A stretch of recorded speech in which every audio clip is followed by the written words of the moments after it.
Very good morning to all of you.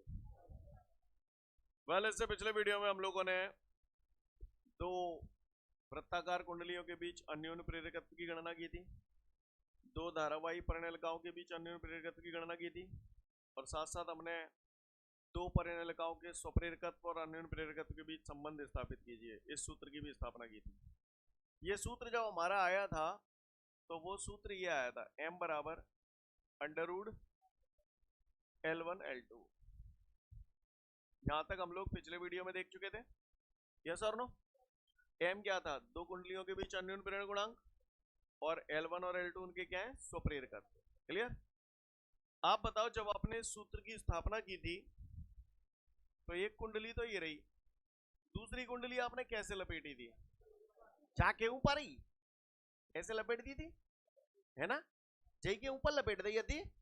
काहे के लिए लपेटी जाके ऊपर? काहे के लिए लपेटी जाके ऊपर?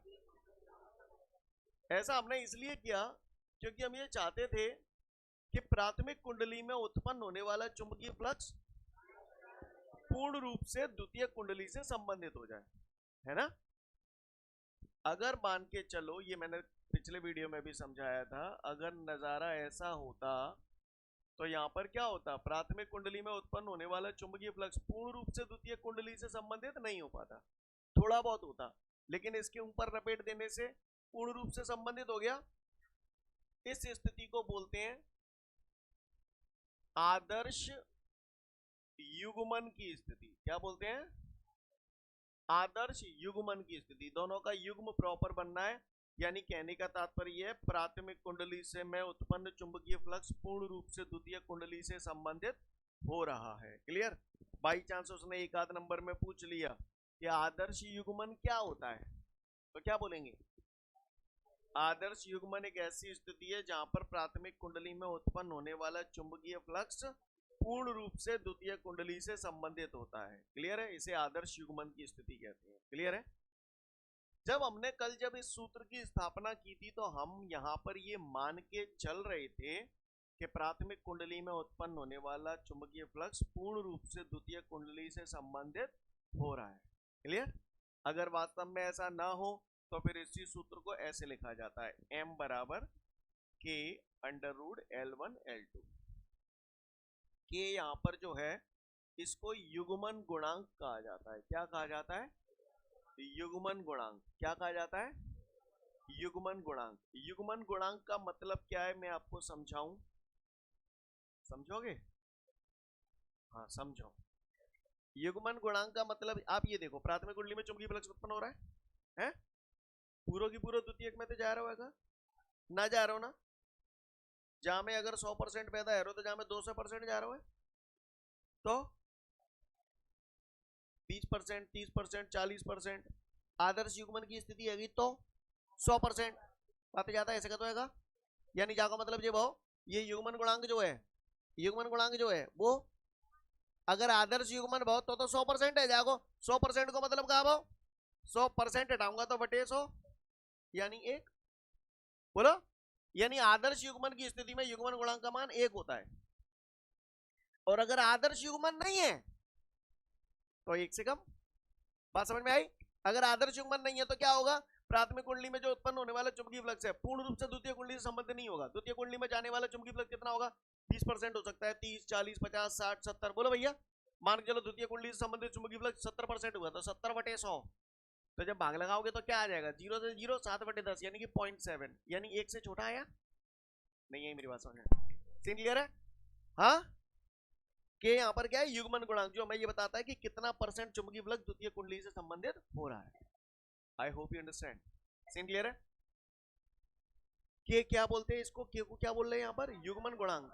के का मान सदैव होता है, बताना कौन सा ऑप्शन करेक्ट है? के का मान, के यानी युग्मन गुणांक, युग्मन गुणांक का मान सदैव होता है। Option number a less than 1, b greater than 1, c less than and equal to 1, d greater than and equal to 1। बताओ, ये हो जाएगा। समझ गए? क्लियर है? के का मान या तो 1 से छोटा होगा या बराबर हो सकता है। क्लियर? और एक और ऑप्शन दे दो वजह में। क्लियर? अब सुनना मेरी बात को ध्यान से, मैं दो अलग अलग अंदाज में क्वेश्चन पूछूंगा। किसी ने पूछा युग्मन गुणांक का मान होता है, ये 5 ऑप्शन दे दिए ABCDE, तो ये हो ना टिंडे बराबर जे हो। मैंने क्या केवल युग्मन गुणांक का मान पूछा है, तो युग्मन गुणांक का मान या तो 1 से छोटा होगा या बराबर भी हो सकता है, राइट। अच्छा यही बात है, हवाल में यूं पूछूं आदर्श युग्मन के लिए युग्मन गुणांक का मान होता है, तो फिर जे वाला मत लगाना। आदर्श युग्मन के लिए पूछ रहा हूं ना, तो के बराबर 1। बात समझ में आ रही है? के बराबर 1 रख दोगे तो जे तो बन जाएगा। यानी मैं आपसे ये कहना चाहता हूं कि पिछले वीडियो में हमने जिस सूत्र की स्थापना की थी, यहाँ पर हम ये मान के चल रहे थे कि इन दोनों परिणलिकाओं के बीच आदर्श युग्मन की स्थिति है। आदर्श युग्मन की स्थिति है मतलब के बराबर 1। नहीं है बात समझ? के बराबर 1 का मतलब प्राथमिक कुंडली में उत्पन्न होने वाला चुंबकीय फ्लक्स पूर्ण रूप से द्वितीय कुंडली से संबंधित हो रहा है। क्लियर? अगर प्राथमिक कुंडली में उत्पन्न होने वाला चुंबकीय फ्लक्स पूर्ण रूप से द्वितीय कुंडली से संबंधित ना हो, तो ऐसी स्थिति में क्या सूत्र लगाएंगे? m बराबर k अंडर रूट L1। उम्मीद करता हूँ बात समझ में आ गई होगी। के को क्या बोलते हैं? युग्मन गुणांक। युग्मन गुणांक का मान सदैव 1 से कम होगा या उसके बराबर हो सकता है, लेकिन अगर आदर्श युग्मन की स्थिति होगी तो के बराबर 1। जो बोला समझ में आया? नोट पढ़ लो, इसके बाद आगे बढ़ेंगे।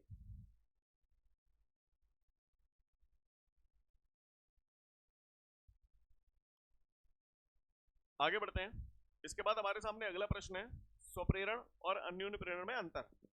अंतर क्या? तेल लेने। आप बताओ, आप पढ़े लिखे हो, आप सब जानते हो। क्लियर? बताना जरा भाई। ये कुंडली है, अब यहां में कुछ धारा बह रही है ना, बह रही। अब बहन लगेगी तो धारा धीरे धीरे करके क्या होगी? बढ़ेगी। धारा का मान जैसे जैसे बढ़ता जाएगा चुंबकीय फ्लक्स में परिवर्तन होगा। चुंबकीय फ्लक्स में परिवर्तन होगा तो प्रेरित धाराएं पैदा होंगी, है ना। अब प्रेरित धाराएं हमेशा उसी कारण का विरोध करती है जिस कारण पैदा हुई हैं। धारा का मान बढ़ने की वजह से प्रेरित धाराएं पैदा हुई, पैदा होने के बाद इसका क्या करेंगी? विरोध करेंगे, तो इस दिशा में पैदा होंगी। जो बोला समझ में आ रही बात? तो यहाँ पर प्रेरित धारा मुख्य धारा के मान को प्रभावित कर रही है कि नहीं कर रही है? कर रही है। और अन्योन्य प्रेरण की घटना में हमने ये पढ़ा था कि भैया प्राथमिक कुंडली में धारा के मान में परिवर्तन कर दो तो उसके पास रखी द्वितीय कुंडली में प्रेरित धारा पैदा हो जाती है। बोला भैया यस और नो? सब क्लियर है ना पुराना? तो मैं कुछ कराना आ रहा हूँ, मैं तो बोल रहा हूँ, अब आप ही बताओ मैं काहे की बात कर रहा हूँ। किसी कुंडली में धारा के मान में परिवर्तन करने पर उसी कुंडली में प्रेरित धारा का उत्पन्न हो जाना स्वप्रेरण कहलाता है। क्लियर? किसी कुंडली में धारा के मान में परिवर्तन करने पर उसके पास रखी द्वितीय कुंडली में प्रेरित विद्युत वालों प्रेरित धारा उत्पन्न होना अन्योन्य प्रेरण कहलाता है। स्वप्रेरण में कितनी कुंडली होती हैं? 1। अन्योन्य प्रेरण की घटना में 2 कुंडली होती है। क्लियर है? स्वप्रेरण की घटना में प्रेरित धारा मुख्य धारा को सीधे प्रभावित करती है। बोला भैया क्योंकि उसी कुंडली में प्रेरित धारा पैदा हो रही है। लेकिन अन्योन्य प्रेरण की घटना में प्रेरित धारा द्वितीय कुंडली में पैदा होती है, तो वो मुख्य धारा को प्रभावित कर पाएगी जो कि प्राथमिक कुंडली बह रही है। समझ में आया पॉइंट? यानी स्वप्रेरण की घटना में प्रेरित धारा मुख्य धारा के मान को प्रभावित करती है, लेकिन अन्योन्य प्रेरण की घटना में प्रेरित धारा मुख्य धारा को प्रभावित नहीं करती है। क्लियर है? स्वप्रेरण गुणांक को कौन से अक्षर से बदल करते हैं? एल से बदल करते हैं। अन्योन्य प्रेरण गुणांक को कौन से अक्षर से बदल? कैपिटल एम से बदल करते हैं। समझ गया मेरी बात को? पढ़ लो, या अंतर बताओ। इसके बाद हमारे सामने भंवर धाराएं दी गई हैं, तो भंवर धाराएं तो रही नहीं हमारे सिलेबस में। इसके बाद एक क्वेश्चन है, विद्युत परपथ को अचानक तोड़ने पर चिंगारी उत्पन्न होती है। क्या उत्पन्न होती है? चिंगारी। तो पूछ रहा है क्यों चिंगारी उत्पन्न होती है? तो मैं बताऊं क्यों चिंगारी उत्पन्न होती है? हैं? बताऊं? अच्छा जानो। अच्छा मुझे जरा एक बात बताओ जरा, स्वप्रेरण की घटना पढ़ी होगी आपने, स्वप्रेरण। प्रश्न निकालना, स्वप्रेरण से आप क्या समझते हैं सभी लोग? स्वप्रेरण से आप क्या समझते हैं? मिला सभी को? वहां में 2 चित्र से बने हैं, 2 डिजाइन डरे होंगे, बढ़िया बढ़िया हैं। उन डिजाइनों पर उस टाइम मैंने परिभाषा तो आपको बताई थी, लेकिन इन 2 चित्रों का डिस्कशन मैंने बोला था समय आएगा तब करूंगा। आज समय आ गया है। काय चिंगारी, चिंगारी। अब वो कह रहा है विद्युत परपथ को तोड़ने पर हमें अचानक से चिंगारी महसूस होती है, तो चिंगारी क्यों महसूस होती है पूछ रहा है। तो तोड़वे को मतलब चिन्हाने के बाद लट देगा, भूल रहा हूं मैं, बोर्ड है। समझ रहे हैं मेरी बात को? विद्युत परपथ तोड़ने का मतलब आप बताओ क्या है, पहले आप क्या समझ रहे हो? हैं? हाँ, तार को अलग कर देना, स्विच ऑन और स्विच ऑफ। तो विद्युत परपथ को तोड़ने का मतलब स्विच ऑन कर रहा हूँ या स्विच ऑफ कर रहा हूँ। हाँ, यही तो कह रहे हैं, सही समझ गए तुम तो, कितने समझदार बच्चा हो। तो यही कह रहा हूँ मोते, स्विच को जब आप ऑफ करते हो तो अचानक से चिंगारी सी नजर आती है, तो वो चिंगारी क्यों नजर आ रही है बताओ, पूछ रहा है। समझ गए प्रश्न क्या है? तो प्रश्न को 2 मिनट के लिए रोक रहे हैं और इधर आ रहे हैं साइड में कोपचे में। आओ इधर आओ। क्या है वाल, तुम मोते बड़ा बोल रहे थे जी, आ जाओ। ओहो, शट अप। गौर से देखिएगा सब। ए बच्चों, बच्चों सब लोग बेटा ध्यान से देखना आप, ठीक है? चलो, ले हटा, चलो सब लोग ध्यान से देखना। ये कुंडली है, मैं दोबारा से पूरी घटना बता रहा हूँ स्वप्रेरण की, ठीक है? खुला परपत है, बंद परपत है, दर बहेगी नहीं बहेगी है, नहीं बहेगी, अब बहेगी, बहेगी। तो बहेगी तो धारा बढ़ेगी। मान के चलो इस बैटरी की होगा 5 एम्पीयर तक करंट देने की है, तो 0 1 2 3 4 5 ऐसे तो बढ़ेगा है। करंट धीरे धीरे बढ़ेगा, चुंबकीय फ्लक्स में परिवर्तन होगा, चुंबकीय फ्लक्स में परिवर्तन होगा तो प्रेरित विद्युत वालों प्रेरित धाराएं पैदा होंगी। प्रेरित विद्युत वाहक बलों प्रेरित धाराएं पैदा होती हैं चुंबकीय फ्लक्स में परिवर्तन की वजह से। और जहां में चुंबकीय फ्लक्स में परिवर्तन होने का कारण क्या है? धारा में परिवर्तन। धारा धीरे धीरे करके बढ़ रही है या घट रही है? बढ़ रही है। तो यहाँ पर प्रेरित धारा पैदा होने का कारण क्या है? धारा का बढ़ना या धारा का घटना है? धारा का बढ़ने की वजह से, धारा के बढ़ने की वजह से प्रेरित धाराएं पैदा हो रही हैं। तो प्रेरित धाराएं पैदा होने के बाद इस धारा को क्या करने की कोशिश करेंगे? कम करने की कोशिश करेंगे। उसका विरोध कैसे होगा? कम कर कर या बढ़ाकर है? आपको मेरी बात समझ में आ रही है? लेंज का नियम पढ़ा था, दिमाग में छाप लो। प्रेरित धाराएं सदैव उसी कारण का विरोध करती हैं जिसके कारण पैदा हुई हैं। यहां पर धारा 0 1 2 3 4 5 यानी धारा का मान धीरे धीरे करके बढ़ा रहा था। धारा के बढ़ने की वजह से प्रेरित धारा पैदा हुई। अब धारा बढ़ने की वजह से प्रेरित धारा हुई, तो प्रेरित धारा इस मुख्य धारा के मान को क्या करने की कोशिश करेंगी? कम करने की कोशिश करेंगे। मान के चलो ये प्रेरित धारा 1 एम्पियर और जनते मुख्य धारा 0 1 2 3 4 5 बढ़ के 5 रह गई, तो जहां में धारा कुल कितने रह गई? 4 एम्पियर रह गई, क्योंकि 1 एम्पियर ने इसका विरोध किया। धारा बढ़ने की वजह से प्रेरित धारा पैदा हुई, तो प्रेरित धारा मुख्य धारा के मान को क्या करने लगी? कम करने लगी। चिंगारी कब नजर आ गई? जब धारा का मान बढ़ेगा तब या घटेगा तब? चिंगारी कब नजर आ गई? घटेगा। क्यों भैया? धारा बढ़ेगी एकदम तो करंट ज्यादा आ जाएगा, तभी तो चिंगारी सी नजर आ गई। बोलो भैया। अब आप गौर से देखना, यहां पर तो मुख्य धारा को ये कम कर रही है प्रेरित धारा। अब इधर आते हैं,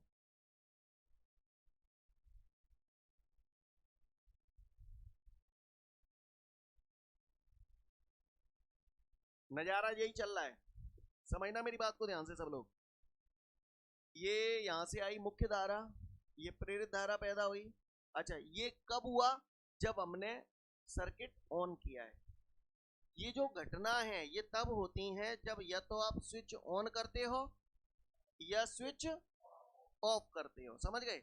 जब आपने ऑन किया तो धारा का मान धीरे धीरे बढ़ा, 0 1 2 3 4 5 प्रेरित धारा पैदा हुई। धारा के बढ़ने की वजह से प्रेरित धारा ने मुख्य धारा के मान को कम किया। समझ पा रहे? थोड़ी देर के बाद इसमें एक निश्चित धारा बहेगी, फिर उसके बाद कोई प्रेरित धारा नहीं बहेगी। क्लियर है? क्योंकि जो बहनी थी वो भैया सीधी सी बात है, प्रेरित धारा तभी तो बहेगी जब चुंबकीय फ्लक्स में परिवर्तन होगा। धारा के मान में परिवर्तन हो, जब धारा के मान में परिवर्तन होना ही बंद हो जाएगा, चुंबकीय फ्लक्स में परिवर्तन ही बंद हो जाएगा, तो फिर उसके बाद क्या लगातार प्रेरित धारा पैदा होगी? नहीं होगी। समझ गए मेरी बात को? यानी यहाँ पर जो प्रेरित धारा पैदा हुई वो कब हुई? जस्ट स्विच ऑन करते समय। थोड़ी देर के बाद एक निश्चित और नियत धारा इसके अंदर बहने लगी। मैंने मान लिया 5 एम्पीयर की बहने लगी, राइट?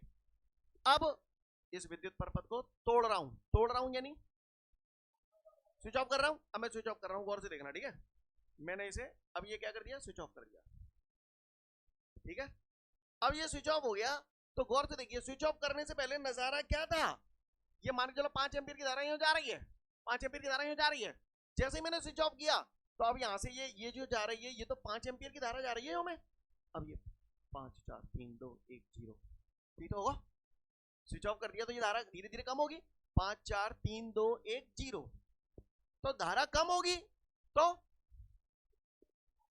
चुंबकीय फ्लक्स में परिवर्तन होगा, चुंबकीय फ्लक्स में परिवर्तन होगा तो प्रेरित धारा पैदा होंगी। प्रेरित धारा तो उसी कारण का विरोध करती है जिसके कारण पैदा हुई है। काय की वजह से पैदा हुई है? धारा में कमी होने की वजह से पैदा हुई। धारा में कमी होने की वजह से पैदा हुई। धारा धीरे धीरे करके कम हो रही है, 5 4 3 2 1 0। बोला भैया, अब धारा कम होने की वजह से प्रेरित धारा पैदा हुई, तो पैदा होने के बाद इसको क्या करने की कोशिश करेंगे?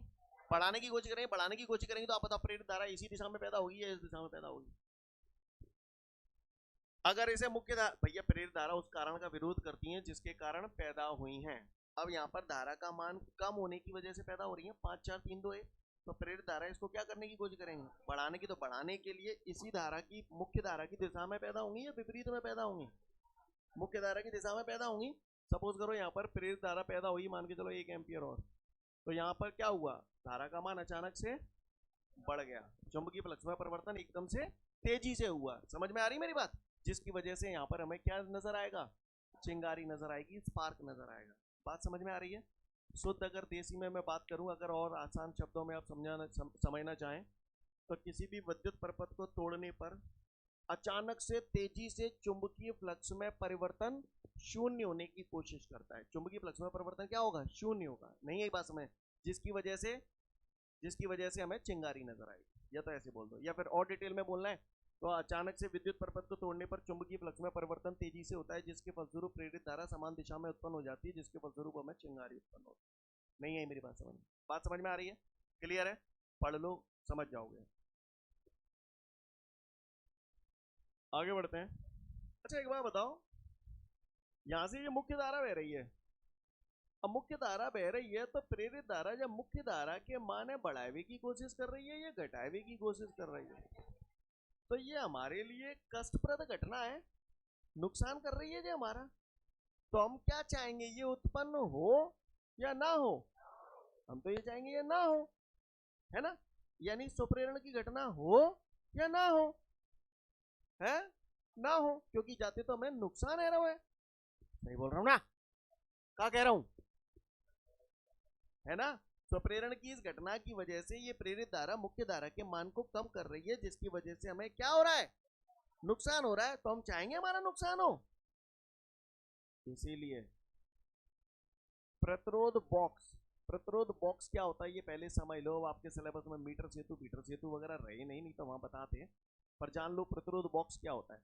रील को बॉक्स समझ तो, रील को बॉक्स, बांटन को बॉक्स। बांटन को बॉक्स यानी एक ऐसा बॉक्स था में बांट धरे हुए हैं। अब समझ गए? 1 किलो को बांट, 2 किलो को बांट, 5 किलो को बांट। अब समझ गए? हैं बांटन को बॉक्स। रील को बॉक्स था में रील धरी हो, अलग अलग रंग के धागे धरे हो, क्यों ना समझ रहे? तो प्रतिरोध बॉक्स था में प्रतिरोध हो, अलग अलग तार का प्रतिरोध अलग अलग होता है, अलग अलग पदार्थ के तारों का प्रतिरोध अलग अलग होता है। प्रतिरोध बॉक्स एक ऐसा बॉक्स है जिसके अंदर अलग अलग तार रखे होते हैं, और ऐसे तार रखे होते हैं जिनका प्रतिरोध हमें ज्ञात होता है। जैसे बांटों के बॉक्स के अंदर आप वजन रख रहे हो, अलग अलग वजन रख रहे हो, यानी अलग अलग बांट रख रहे हो, और ऐसे बांट रख रहे हो जिनका मान आपको पता है कि 1 किलो को है कि 2 किलो को, पे लिखी रहते हैं कि नहीं? बोलना पल्ले पड़ रहा है। इसी तरीके से प्रतिरोध बॉक्स एक ऐसा बॉक्स होता है जिसके अंदर अलग अलग तार लगे होते हैं जिनका प्रतिरोध हमें पता होता है। जो बोला पल्ले पड़ा, पहले तो ये बताओ है प्रतिरोध बॉक्स क्या होता है। अब वो कह रहा है कि प्रतिरोध बॉक्स में जो तार होता है ना, उस तार को हम दोहरा करके लगाते हैं। दोहरा करके यानी दुब्बर करके। अब बोले दुब्बर करके क्यों लगाते हैं? तो शुद्ध देसी में आंसर, अगर एक लाइन में आंसर दूं, स्वप्रेरण के प्रभाव को खत्म करने के लिए हम इस तार को दोहरा करके लपेटते हैं। अब क्यों लपेटते हैं दोहरा करके? कारण समझो। मान के चलो कोई तार है, मैंने उसे उठा के यूं दुब्बर कर दिया, तो तार ऐसा हो जाएगा, दुब्बर कर दिया, नहीं कर दिया। अब तार दुब्बर करने से होता क्या है, समझना मेरी बात को। भैया प्रेरित धाराएं कब पैदा होती हैं? जब चुंबकीय फ्लक्स में परिवर्तन होता है। अगर चुंबकीय फ्लक्स में परिवर्तन ही नहीं होगा तो प्रेरित धाराएं पैदा होंगी? आ जाओ इधर। तार को दुब्बर कर देने से क्या हुआ? जैसे ये धारा बही, तो ये धारा जब यहाँ बहेगी, ऐसे बहेगी। आप बताओ इस बिंदु पर चुंबकीय क्षेत्र की दिशा किधर होगी? पहले तो ये बताओ। हाथ बना दो, हाथ, अपन तो हाथ समझते हैं। समझ गए? धारा ये हो गई, बिंदु ये हो गया अंदर की ओर, यानी चुंबकीय फ्लक्स अंदर की ओर। ठीक है, चुंबकीय फ्लक्स अंदर की ओर, ध्यान रखना। अब जैसे ये धारा जनते चक्कर काट के यूं आ गई, अब ये धारा यूं आ गई। अब बताओ इस धारा के कारण इस बिंदु पर चुंबकीय क्षेत्र की दिशा बाहर की ओर, पहले अंदर की ओर थी, अंदर की तरफ चुंबकीय फ्लक्स था, अब जैसे धारा की दिशा पलटी बाहर की तरफ चुंबकीय फ्लक्स, तो चुंबकीय फ्लक्स में परिवर्तन कितना हो गया? शून्य। और चुंबकीय फ्लक्स में परिवर्तन ही शून्य हो गया तो प्रेरित धाराएं उत्पन्न नहीं होंगी। नहीं है मेरी बात में? पूछ रहा है प्रतिरोध बॉक्स में जो तार लगाया होता है उस तार को दोहरा करके लपेटते हैं, तो क्यों लपेटते हैं? तो भैया इसलिए लपेटते हैं क्योंकि दोहरा करके लपेटेंगे तो आधे धारा के बाद धारा की दिशा विपरीत हो जाएगी, जिसकी वजह से इसके कारण जो चुंबकीय फ्लक्स जो उत्पन्न हो रहा है वो परस्पर विपरीत दिशा में होंगे, जिसकी वजह से परिणामी चुंबकीय फ्लक्स कितना हो जाएगा? शून्य। यानी चुंबकीय फ्लक्स में परिवर्तन शून्य हो जाएगा, जिसके फलस्वरूप प्रेरित धाराएं उत्पन्न नहीं होंगी। बात समझ में आ रही है? पढ़ लो।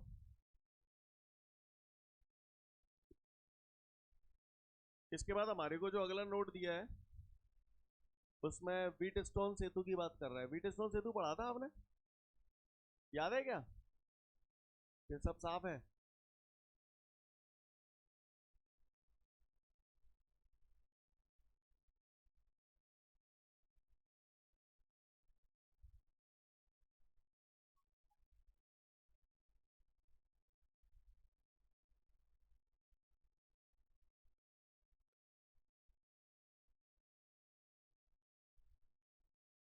याद आ रहा है सीन है? ये व्हीटस्टोन सेतु में आपने पढ़ा था, यहाँ से धारा प्रवाहित होती थी, यहाँ से धारा आई दो हिस्सों में बटी, फिर यहाँ से आके कुछ ऐसे कुछ ऐसे कुछ ऐसे यहाँ से होती हुई ऐसे निकल जाती थी। याद आ रहा है सीन? ज्यादा रामायण में नहीं फंसाऊंगा, लेकिन यहाँ पर संतुलन की स्थिति में क्या होता था? हाँ, कौन सी धारा जीरो होती थी? ये कौन सी जीरो होती थी? इस धारा को आप आई जी मानते थे, याद आ रहा है आपको? ये धारा शून्य होती थी, कौन सी स्थिति में? संतुलन की स्थिति में। पढ़ा था अपन ने ऐसा व्हीटस्टोन सेतु में? यस और नो? ठीक है, अच्छी बात है, पाप क्लियर है आपके पुराने, है ना? अब मेरी बात ध्यान से सुनना। ये व्हीटस्टोन सेतु जब हमने पढ़ा था तो ये धारा मापी है जी, धारा मापी था। धारा मापी के साथ कुंजी जुड़ी है कि बैटरी के साथ कुंजी जुड़ी हुई है, इसको K1 नाम दिया, इसको K2 नाम दिया। यानी पहले बैटरी कुंजी को दबाते हैं फिर धारा मापी कुंजी को दबाते हैं। क्लियर? अब ऐसा क्यों करते हैं सुनो। पहले पूछता है कि व्हीटस्टोन सेतु के प्रयोग में पहले बैटरी कुंजी को दबाते हैं, बाद में धारा मापी कुंजी को दबाते हैं। ऐसा क्यों करते हैं? पहले अगर धारा मापी कुंजी दबा देंगे तो ऐसो का है जागो, ऐसो का है जागो, तो का है जागो का नहीं है जागो वो सब चीजें बात की हैं। लेकिन हमको इतना मालूम है कि व्हीटस्टोन सेतु का प्रयोग जब हमने पढ़ा था तो यहाँ पर संतुलन की स्थिति में यहाँ से प्रवाहित होने वाली धारा शून्य होती थी। एक स्थिति ऐसी मिलती थी जब यहाँ से प्रवाहित होने वाली धारा शून्य होती थी, यानी यहाँ पर बहने वाली धारा शून्य होती थी। सही बोला? यानी धारा मापी में विक्षेप कितना दिखाई देगा? शून्य, जब इसमें से कोई धारा नहीं बह रही है तो। लेकिन अगर मान के चलिए यहां पर मैंने क्या किया, ये जो कुंजी लगी हुई है, एक मिनट,